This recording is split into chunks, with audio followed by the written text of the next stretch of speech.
Hey, what is up guys? So, a lot of you want my opinion on the new OCG ban list that got announced for July, which means nothing happens because nothing changed at all. If you guys want all the information, I'll post it down below in the description box. But, like I said, a lot of you guys want my opinion on this. Now, this is the OCG ban list, which means that in Japan, this is what they're going to be using. They're going to be doing no changes to the ban list. And a lot of you guys are like, well, who cares? I play on the TCG. If you didn't know, there are some tournaments still here in the United States that still use OCG ban list. It's kind of more for fun, but occasionally some stores might have tournaments. And obviously, if you're playing online, then this can actually matter.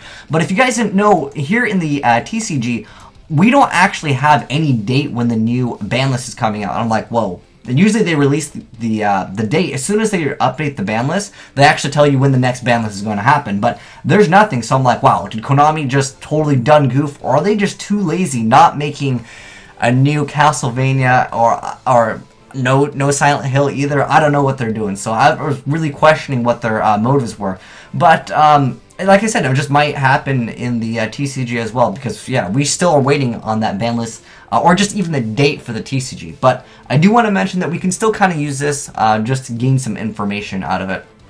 But I think it is kind of a lazy move. Like, you really thought nothing had to be changed in the game when certain decks are still winning over and over. But I'll get into some more insights about this. Now, first off, I want to mention that the OCG list has been different than the TCG, but if you go ahead and play in Worlds, you're always going to use the OCG ban list. Basically, if you're ever going to be at a situation where OCG and TCG are like held together at a tournament that's run by Konami, we always go by the OCG, and we always go by OCG rulings, but we still have to have different ban lists. Go figure. But anyways, yeah, their lists are actually different than ours, but the same things essentially are topping. Now, I know that they happen to have other cards than us. Anything that's running Clown Blade is relatively relevant in the game. Teller Knights, or the Teleknights, are still relevant. They're in the OCG. They also still happen to have heroes, but that's because heroes have always been popular in the OCG. They still happen to have that Stratos, that Airman, man, it's just too good. Basically, what it actually does come down to is actually just the ability to bring out the Dark Law and the Cyber Nova, or Cyber Infinity Dragon. That card is just, it's just so strong, and on top of that, they also have the ability to go into Shockmaster, which of course you can just win immediately against certain decks. Like, you're playing against Cleese, like that's a win condition on its own. Now, Cleese are super relevant in the OCG for multiple reasons. Now, first off, you guys know that lose a turn or lose one turn, very strong card in the game. But in addition to that, they actually still happen to have 3 copies of Skill Drain, which is pretty nasty to run into. And their Clee list is basically the same as ours, where they only have 1 sacrifice and they have the 2 copies of the tool, but it's still a very strong deck in the game.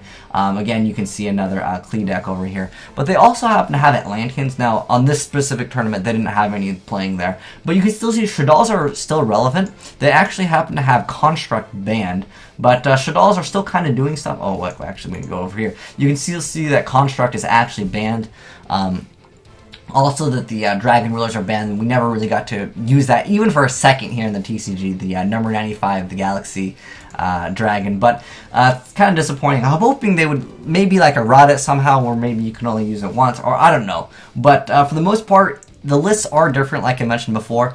But I do want to say that I've read a lot of your guys' comments, because you guys asked me, like, well, what do you think of the list? I think that blah, blah, blah. But the thing is, I think that they are lazy. Like, that's definitely unquestionable. That's like a move where they're like, oh, who cares? It's just whatever. We're too busy looking at hentai. But I think what it really comes down to, and this is my just personal opinion on that, is that the power creep is going to be so strong, they don't even care to, like, hit the decks, if that makes sense. So what I'm saying is the new stuff, I'm sure you guys have noticed that the game gets progressively stronger. Like, all the newer cards are so much stronger than the previous stuff, that at this point, they just realize that we don't even need to hit the stuff to make you want to use the newer stuff, because the newer stuff is going to be so broken and so overpowered that you can't even play the older stuff, because still, if you look at what's topping, Necros are still relevant, even though they got hit relatively hard from previous lists. The decks are still, you know, essentially doing well, but the thing is, the new stuff is going to be so strong, we don't even need to hit it. Like, the other stuff is so buffed up that it's just going to overswarm and just overpower the cards anyways. But, like I said, if you guys want to see any of the links, down below in the description box. I'll post all the sources. And I'm just really hoping that we'll at least get Stratos back. They should at least put Stratos to 3. Make everyone like, what the heck's going on here? And then it won't even be relevant in the game. Who knows? But anyways, thanks for watching, guys. Azneyes signing out.